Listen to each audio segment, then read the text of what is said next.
Hi எல்லாருக்கும் வணக்கம். So நான் உங்கள் எல்லாரையும் வந்து ஒரு ரொம்பவே சூப்பரான ஒரு பீச் ஒன்றுக்கு தான் கூட்டிகிட்டு போகிறேன். ஸோ பீச்னோட நார்மல் பீச்சுன்னு நினச்சிடாதீங்க. இது வந்து வித்தியாசமான ஒரு பீச். நான் போக போக என்னென்ன இருக்குதுன்னு சொல்லி வீடியோவில் சொல்லிட்டு போகிறேன். ஸோ அப்போ தான் உங்களுக்கு இன்ட்ரெஸ்டிங்காக இருக்கும். இங்கே பின்னுக்கு பார்த்தீங்கன்னா ஒரு கார் வருது தானே. ஸோ அவங்களும் தான் எங்களோட வராங்க, பீச்சுக்கு போகிறாங்க. ஸோ நாங்கள் ஒரு தனியாக போகையில் ஃப்ரெண்ட்ஸாக தான் போகிறோம். 4 பேருக்கிட்ட வராங்க. அதனாலேயே நாங்கள் என்ன பண்ணோம்னா லன்ச் வந்து முதலே வீட்டை ப்ரிப்பேர் பண்ணிவிட்டு அதெல்லாம் ரெடி பண்ணிவிட்டு கொண்டு வாரேன், போய் சாப்பிட்லாமன்ட்டு. ஸோ இப்போ வந்து இவர் டிக்கெட் தான் எடுக்கிறார், $12 என்ட்ரி டிக்கெட்.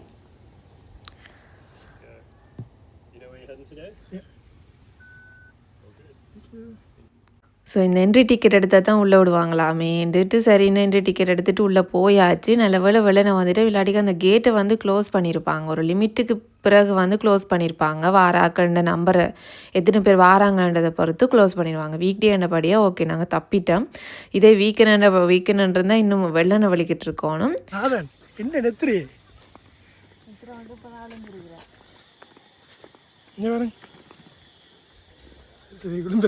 இப்போ வந்து நாங்கள் பீச்சுக்குள்ளே என்டர் ஆகிட்டோம். ஸோ என்டர் ஆகி போய் கொண்டிருக்கிறோம். எங்கே போகிறோம்னு சொன்னால் எனக்கே தெரியலை எங்கே போகிறோம்னு சொல்லி. ஸோ இதை தான் ஸோ கார் பார்க்கிங்லேருந்து இப்படியே வந்துட்டோம். வந்தோடனே பாபிக்கு பிளேஸ் கண்டாச்சு. ஸோ தேங்க்ஃபுல்லி வந்து ஒரு இடம் வந்து ஃப்ரீயாக இருந்துச்சு. ஆனால் அது வந்து நீட்டே இல்லை. பாபிக்கு போட்டுட்டு போயிருக்காங்க அப்படியே விட்டுட்டு க்ளீன் பண்ணாமல். சரி நல்ல வேளை எங்களுக்கு வந்து சோடா மற்றது லெமன் ஜூஸ் இருந்ததால் அவங்க வந்து அதை வச்சு ஒரு மாதிரி க்ளீன் பண்ணி எடுத்துட்டு அது நல்லா நீட்டாக வந்துட்டு அதுக்கப்புறம் பாபிக்கு போட வலிக்கிட்டாங்க.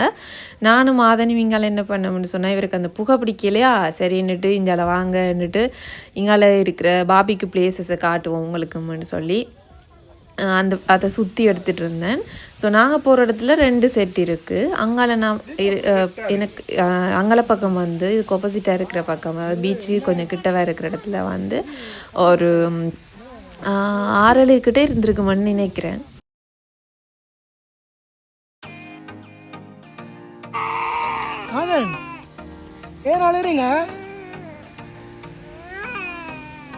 ஸோ ஃபேமிலி ஃபோட்டோ எங்களுக்கு எடுக்கிறதுக்கு செட்டே ஆகாது. ஸோ இந்த வாட்டி ஃபேமிலி ஃபோட்டோ எடுப்போம்னு கொடுத்துட்டு அவங்க வீடியோவே கேப்சர் பண்ணியிருந்தாங்க. ஸோ ஓகே அதையும் அட்டாச் பண்ணியிருக்கேன். ஸோ இங்கால கொஞ்சம் கொஞ்சமாக ரெடி ஆகிட்டு இருந்துச்சு பாபிக்கு போட்டது. அதில் ஒரு செட் எடுத்து நான் வந்து டேஸ்ட் பண்ணிட்டு இருந்தேன். இனிப்பு வர்றதுக்கான காரணம் என்ன?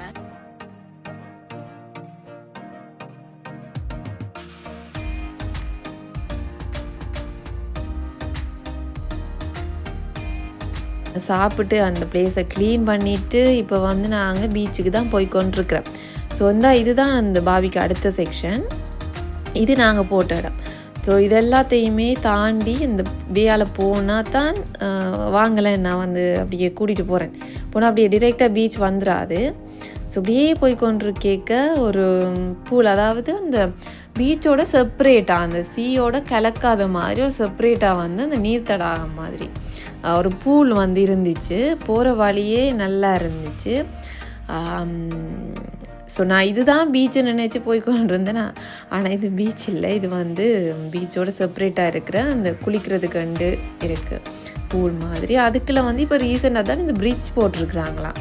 இது வந்து மிதக்கும் பாலம். ஸோ நடக்கையே ஆடிட்டே இருந்துச்சு. இது எனக்கு அதுவே ஒரு பயமாக இருந்துச்சு.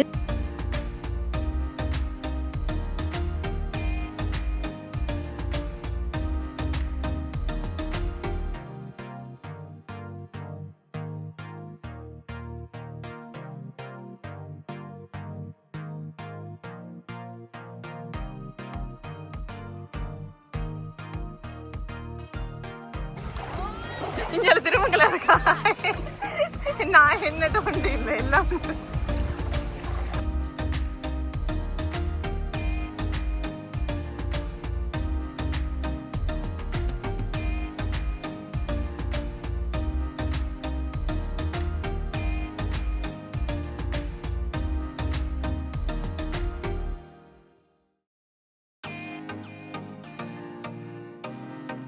அதை நாங்கள் எங்கே வந்திருக்கா.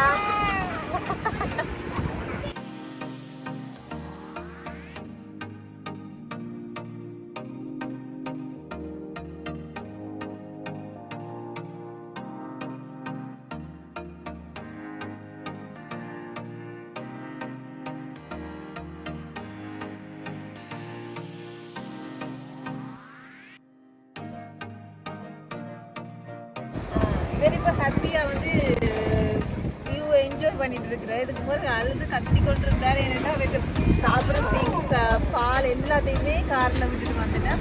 ஸோ விட்டுட்டு வந்தால் ஏறி போகணும், மேலே ஏறி போகணும். அந்த பூலை தாண்டி பிரிட்ஜை தாண்டி பாபிக்கு பிளேஸை தாண்டி ஏறி போய் எடுத்துகிட்டு வரோம். இவர்தான் இப்போ போய் எடுத்துகிட்டு வந்தேன். அப்போ செட்டில் ஆகிட்டார் ஒரு மாதிரி.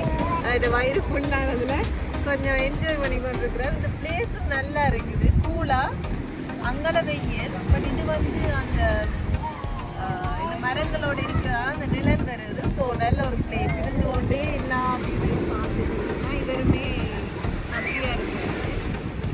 எனக்கு ரொம்ப பிடிச்சிருக்கு இந்த இடம்.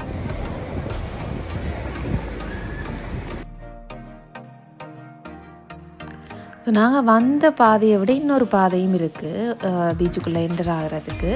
கார் பார்க்கில் இருந்து அது இதுதான். பட் இதுக்குள்ளே என்னென்னா இந்த பாம்புகள், பூச்சிகள், அதுகள் எல்லாம் இருக்குது. ஸோ பார்த்து தான் போகணும். ஏன்னா இவர் வரும்போது ஒரு பாம்பு ஒன்று குறுக்கால இருந்தது. அது வந்து இவர் வீடியோ எடுத்திருந்தவர்.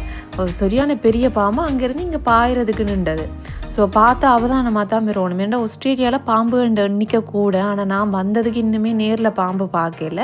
இவர் வந்து 2 பாம்பு பார்த்துட்டார் நினைக்கிறேன். ஆஃபீஸில் ஒரு பாம்பு, நீல கலர் பாம்பு, இப்போ இது ஒரு பாம்பு. ஸோ இப்போ வந்து திருப்பி நாங்கள் அந்த பாபிக்கு போகிற இடத்துக்கு வந்து மற்ற வழியால் வந்து வீட்டிலேருந்து சமைச்சிட்டு வந்தேன் தானே. வீட்டிலேருந்து கொண்டு வந்தது வந்து புட்டு, இறைச்சி கறி, மற்றது நெத்தலி பொரியல் கொண்டு வந்தாங்க. மற்ற அவங்க வந்து அந்த டின் ஃபிஷ் கறியும் கொண்டு வந்திருந்தாங்க. பருப்பு இதெல்லாம் போட்டு சாப்பிட்டுட்டு தெம்பாக வந்து அடுத்த ஒரு இடத்துக்கு தான் போகிறோம். வியூ பாயிண்ட் பார்க்குற இடம். ஸோ நாங்கள் ஃபஸ்ட்டுக்கு போவோம். நான் யோசிச்சேன் வேணாண்டா ஆதனை கூட்டிகிட்டு போகணும், தூக்கிட்டு மாறி மாறி தூக்கி கொண்டு போகணும், அது கஷ்டப்படி யோசிச்சேன். பட் ஸ்ட்ரோலரை கொண்டு போகலாம்னாங்க. அதில் பாதை போட்டிருக்குன்னு சில இடங்களில் கல்லுகள் இருக்குது, தூக்கிட்டு போக வேண்டி இருந்தது. அங்கே ஃப்ரெண்ட்ஸாக போனபடியாக அது எங்களுக்கு ஈஸியாக இருந்துச்சு. ஸோ ஆதனையும் கூட்டிகிட்டு மேலுக்கு வந்துட்டேன். இதுதான் பார்த்தீங்கன்னு சொன்னால் அந்த வியூ பாயிண்ட்.